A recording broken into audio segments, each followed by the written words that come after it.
I mean, this is fascinating. I was reading this article on why we're going to see this red wave, even in New York, where the safe Democrat areas are almost flipping Republican now. And they said, I think it was New York Times saying, you have Democrats right now campaigning on abortion and MAGA when crime is up like 40% and gas prices are through the roof. And Republicans are campaigning on these issues like, we're going to get your gas prices down and deal with crime. And the Democrats just say, but don't you want to abort your kids? And the people are like, I don't care. I'm hungry, dude. I need to drive my car. Mm-hmm. So now all of a sudden in New York, there's one poll showing Lee Zeldin is beating Hochul. We could have a Republican governor in New York. So you're saying the country's not going to be voting for the Biden administration's policies because they support Dylan Mulvaney? You say Dylan Mulvaney is not as popular to galvanize the American public to make them support this administration and the amazing work they're doing in society while destroying everything else.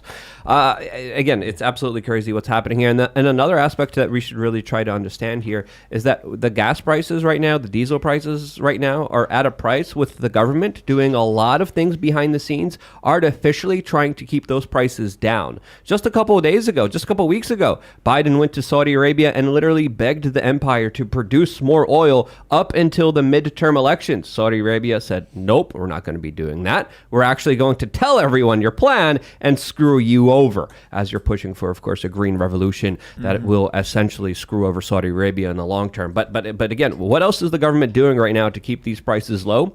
What are they going to be doing after the election when they don't care?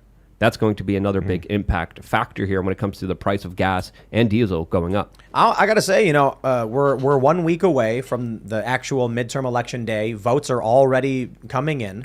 We just had the Libertarian candidate endorse the Republican in Arizona for Senate, which is crazy, Masters. And I kind of feel like whatever you think about 2018 and 2020 with the Democrats winning, you can only fool the people for so long.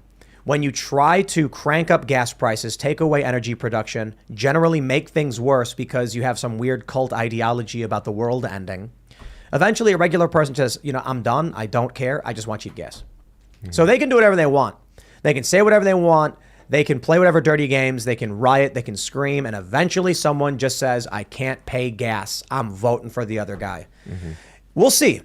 You don't want to count your chickens before they hatch. But even Joe Rogan said the red wave that's coming is going to look like the elevator doors opening in The Shining. It's going to just flood through. And there are some projections. It may be substantially worse than even the projections are making it out, because what's happening is Real Clear Politics 538. They're tracking all these polls and they're like, look at this. Republicans are up 1 point. That predicts we're going to see, this many seats in Congress. Then you factor in that the pollsters are all completely wrong and they're off by like 7 to 13 points.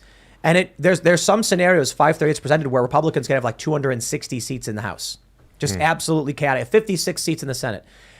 I don't know about all that, but you tell me that diesel's running out and I'd say, okay, you give me the day before the election, gas at $5 a gallon, and everyone is just being like, don't care, Republican.